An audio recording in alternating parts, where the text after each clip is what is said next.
douleur, c'est quelque chose de passionnant. La première fois que j'ai rencontré des patients douloureux, j'étais stupéfait. Il y a tout qui avait changé chez eux. Leur comportement, leur manière de faire, leur manière d'agir et parfois même leur manière de penser. La douleur, c'est quelque chose qu'on est tous capables de repérer. C'est quelque chose d'universel. Et pourtant, on a tous une perception et un vécu différent de la douleur. Pas plus tard que tout à l'heure, et je vous assure que c'est vrai, je suis allé de la gare de l'Est à la gare Montparnasse et je me suis vautré sur l'escalator quand il a fallu prendre des affaires. J'étais là, content d'aller courir Saint-Malo et je me suis vautré. C'était drôle. C'était très drôle aussi pour ma collègue qui était derrière et qui me vautrait magistralement sur cet escalator. Bref.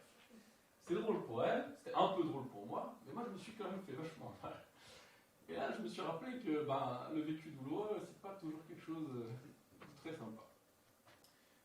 Ce que je veux vous dire, c'est surtout que la perception de la douleur est différente. Je voudrais vous partager quelques exemples que j'ai vécus. Un des exemples que j'ai vécu, c'est la rencontre d'un patient qui avait un cancer et qui, pour lui, la douleur, ça signifiait quelque chose d'extrêmement grave. Ça pouvait être quelque chose de terrifiant pour lui.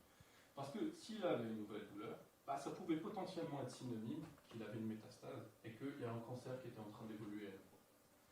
J'ai rencontré une autre patiente qui, elle, au contraire, me disait je veux bien des médicaments, mais pas trop, la morphine, pas trop, non, ça va pas trop, parce que j'ai envie de sentir ma douleur. La douleur que je sens là, c'est quelque chose qui me sécurise. C'est quelque chose qui me permet de repérer une anomalie et de voir s'il n'y a pas un souci. Et puis, j'ai rencontré d'autres patients, ils ont eu une intervention chirurgicale hyper importante, ils se sont crachés en moto, ils ont eu des choses incroyables. Moi, je pensais qu'ils allaient avoir super mal, et puis en fait, pas du tout. On a donc tous une perception de la douleur très différente. Qu'est-ce qui fait qu'il y ait des patients aussi qui développent des maladies douloureuses, comme par exemple la fibromyalgie, qui n'arrivent pas à se lever le matin, qui n'arrivent pas à faire leurs activités, et qu'est-ce qui fait qu'il y a des types qui arrivent à courir des kilomètres et ils arrivent à surpasser leur douleur? Pourquoi il y a autant de différences? Je crois qu'on n'est pas tous égaux finalement face à la douleur. Pourtant, moi ce que j'ai appris en découvrant la douleur, c'est qu'on a à peu près, grosso modo, le même système de détection de la douleur, le même système de fonctionnement. La douleur, elle touche plein de zones de notre cerveau, le sommeil, les émotions, notre façon de faire, notre comportement, notre mémoire, et pourtant on est différents. Je voudrais vous parler d'une rencontre qui m'a marqué.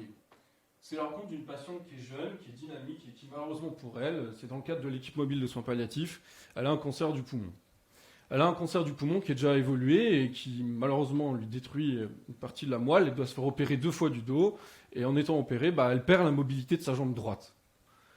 Elle a mal et on a beau la voir, on a beau lui donner des médicaments, on a beau essayer, on a beau discuter avec elle, on n'arrive pas à la soulager. On ne comprend pas ce qui se passe. On réessaye, on parle en équipe, on revient la voir, on essaye de la rassurer, de comprendre. Ça ne marche toujours pas. Et puis un jour, on discute avec elle, puis on discute un peu d'autre chose. On se dit, mais peut-être qu'il faudrait qu'on attaque sous un autre angle. À chaque fois, on lui parle de douleur. Et puis on parle de sa vie. Et sa vie, en fait, c'était la danse. C'était la danse classique. C'était une danseuse étoile de Paris. Et là, j'ai compris. Là, j'ai compris que quand elle nous parlait de sa douleur, elle nous parlait de tout ce que lui avait enlevé la douleur. Et de tout ce qu'elle ne pouvait plus faire désormais à cause de cette douleur. Ce que je voudrais vous proposer ce soir, et mon message, il est pour les deux, pour les soignants, mais aussi pour les patients. C'est une autre vision, une autre approche du patient douloureux. Nous, soignants, on est formés à évaluer la douleur, l'intensité.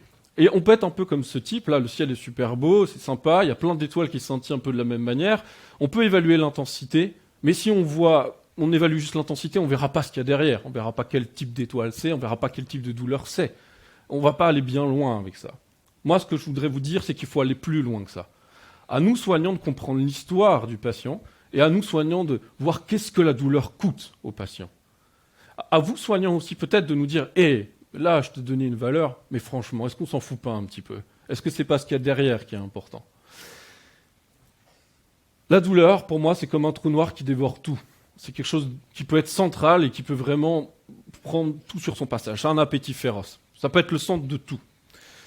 À nous de trouver qu'est-ce qui fait que cette douleur, elle dévore tout. Qu'est-ce qui fait qu'elle est au centre?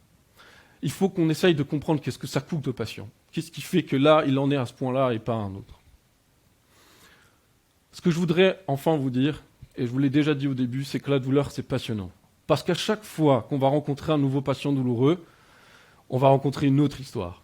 Et moi, je sais pas vous, mais moi, j'adore les histoires. Merci de m'avoir écouté.